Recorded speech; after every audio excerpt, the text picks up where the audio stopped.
नमस्कार प्रिय साथियों, ये वीडियो हमारा पार्ट थर्ड है जिसमें हम शनि को फलित करेंगे नवम भाव से लेकर के द्वादश भाव तक। साथियों, देर ना करते हुए हम अपने इस वीडियो की शुरुआत करते हैं और जान लेते हैं कि जब भी शनि नवम भाव में विराजमान हो, जो कि भाग्य का भाव है, पिता का भाव है, जब भी शनि यहाँ पर विराजमान होते हैं तो कैसे परिणाम देते हुए देखे जाते हैं। तो साथियों, नवम भाव में जब भी शनि विराजमान होते हैं तो आप देखेंगे कि ऐसे व्यक्ति को स्थायी रूप से चर्म रोग और त्वचा से संबंधित कोई ना कोई समस्या, गैस से संबंधित कोई ना कोई रोग यहाँ पर बैठे हुए शनि इनको जरूर दे देते हैं।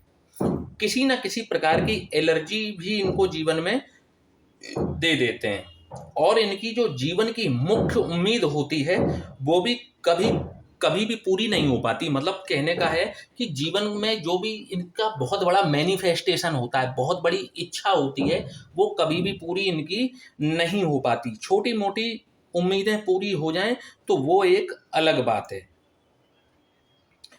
अधिक बोलने पर, ये बहुत ज़्यादा इनको बोलने की एक आदत होती है और अधिक बोलने की वजह से कई बार ये इनको अपमान का सामना भी करना पड़ जाता है।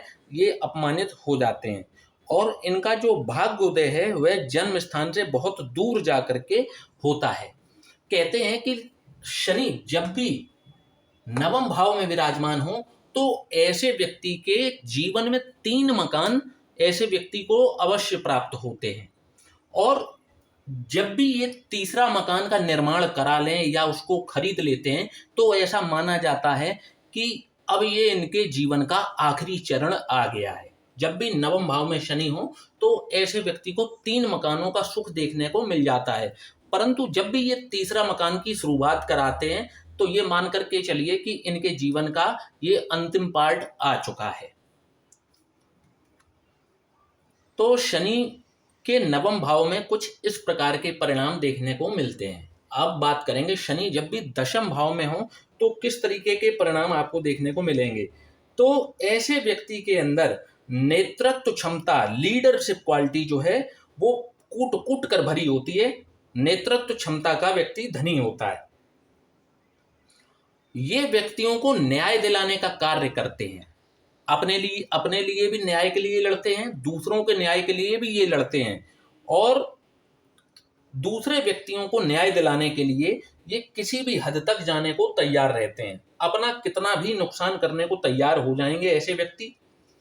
ऐसा व्यक्ति स्वयं अनुभव प्राप्त नहीं करता, दूसरों के अनुभव से सीख लेकर के स्वयं बेहतर बनता चला जाता है। मेहनती भी होता है ऐसा व्यक्ति, परंतु ऐसा व्यक्ति यदि आलसी हुआ तो यहाँ पर शनि के बहुत नेगेटिव रिजल्ट भी देखने को मिलते हैं।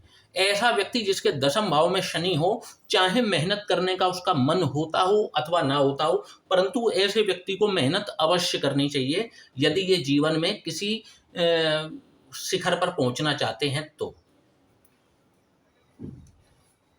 अपनी तीसरी दृष्टि से जब ये द्वादश भाव को देखेंगे तो आपको फॉरेन सेटलमेंट यदि आप करना चाहते हैं तो वहां पर आपको समस्या आ जाती है। फॉरेन सेटलमेंट में आपको यहाँ पर समस्या आ जाती है। किसी न किसी कोर्ट कचहरी के चक्कर लगाते हुए भी देखे जाते हैं, किसी लिटिगेशन में फंसते हुए भी देखे जाते हैं और इनका काफी समय जो है उसमें जाया अवश्य हो जाता है। सप्तम दृष्टि से जब भी ये चतुर्थ भाव को देखेंगे, माता से संबंधित कोई ना कोई समस्या इनको, उनके स्वास्थ्य में कमी देखने को मिल जाती है। भूमि, भवन, वाहन इनको भी खरीदने में थोड़ा डिले देखा जाता है। आप अपने लेटर 30s में इन चीजों को पूरी कर पाते हैं।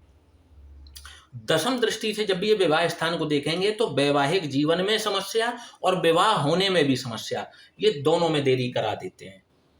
अब बात करेंगे शनि जब भी एकादश भाव, जो कि लाभ का भाव है, जब भी यहाँ पर विराजमान हो तो किस तरीके के परिणाम आपको देखने को मिलते हैं। तो यहाँ पर बैठे हुए शनिदेव व्यक्ति को दीर्घायु बना देते हैं, उम्र इनकी लंबी कर देते हैं।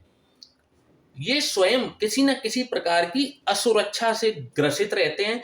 इनको हमेशा एक अज्ञात भय लगा रहता है। इनको कल को कहीं ऐसा ना हो जाए, कल को कहीं वैसा ना हो जाए, इस प्रकार का भय इनको लगा रहता है। क्रिएटिव ये होते हैं, नई नई चीज़ों में एक्सपेरिमेंट करना इनको पसंद होता है। मेहनत भी पूरी करते हैं और ये लोग एक अच्छे व्यापारी भी जरूर साबित होते हैं। जब भी शनि एकादश भाव में विराजमान होते हैं, ऐसा व्यक्ति एकाकी जीवन जीना पसंद करता है। ऐसे व्यक्ति के जीवन में एक अकेलापन ऐसे व्यक्ति को पसंद आने लगता है। व्यक्ति आत्मचिंतन करता है और उसमें वो खुश भी रहने लगता है, उसको एक तरीके से मजा आने लगता है अकेले रहने में। एक इस प्रकार का जीवन व्यक्ति जीता है। ज्यादा मित्र ऐसे व्यक्ति के नहीं होते, न ज्यादा किसी से घुलता मिलता है, न ज्यादा किसी से इसको न ज्यादा मिलनसार होता है। ऐसे व्यक्ति का ऐसा स्वभाव होता है। सप्तम दृष्टि से जब भी पंचम स्थान को देखेंगे, पढ़ाई में देरी करा देंगे आपकी, आपको डिग्री लेने में बड़ी समस्या होगी और डिले कराने के बाद में आपको संतान से संबंधित भी डिले देखने को मिल जाते हैं। ऐसे व्यक्तियों को ऑकल्ट साइंसेस में, ज्योतिष विज्ञान में रुचि होते हुए देखी जाती है और इसको ये सुनना सीखना भी पसंद करते हैं। साथियों, अब बात करेंगे शनि जब भी द्वादश भाव में विराजमान हो तो किस तरीके के परिणाम आपको देखने को मिलते हैं। तो यहाँ पर विराजमान शनि जो है, कभी भी जीवन में इनके वो स्टेबिलिटी को लेकर के नहीं आते। इनके जीवन जो है अनस्टेबल बना रहता है, स्थिरता नहीं आ पाती इनके जीवन में। आप देखेंगे कि चाहे इनकी पर्सनल लाइफ हो या प्रोफेशनल लाइफ हो, हमेशा जो है वो अस्थिरता का सामना इनको करना पड़ता है। जीवन में इनके लिए सबसे मुश्किल कार्य है किसी का इंतजार करना। ये किसी का भी इंतजार नहीं कर सकते। यदि इनको कह दिया जाए तो ये जीवन का इनका सबसे बड़ा कार्य इनके लिए होता है। अपनी आय से अधिक खर्च भी ये जरूरत से ज्यादा करते हैं और किसी न किसी प्रकार के नशे के शौकीन यहाँ पर होते हुए शनि जिनका है, तो ऐसे व्यक्ति नशे के आदी होते हुए देखे जाते हैं। इनको परमानेंट मतलब किसी नशे के इनको जकड़ में होते हैं, गिरफ्त में होते हैं ऐसे व्यक्ति। अकारण बिना बात के इनको क्रोध आता है, जो कि इनकी सबसे बड़ी कमजोरी होता है। तो साथियों, इस वीडियो के माध्यम से हमने बात की शनि के नवम भाव से लेकर के द्वादश भाव में कैसे परिणाम रहते हैं। आशा करता हूं कि आपको ये हमारा वीडियो पसंद आया होगा। वीडियो को लाइक और चैनल को सब्सक्राइब करना ना भूलिएगा। और यदि आप भी अपनी कुंडली का विश्लेषण कराना चाहते हैं तो नीचे दिए हुए इस व्हाट्सएप नंबर पर आप हमसे संपर्क कर सकते हैं। जय श्री राम।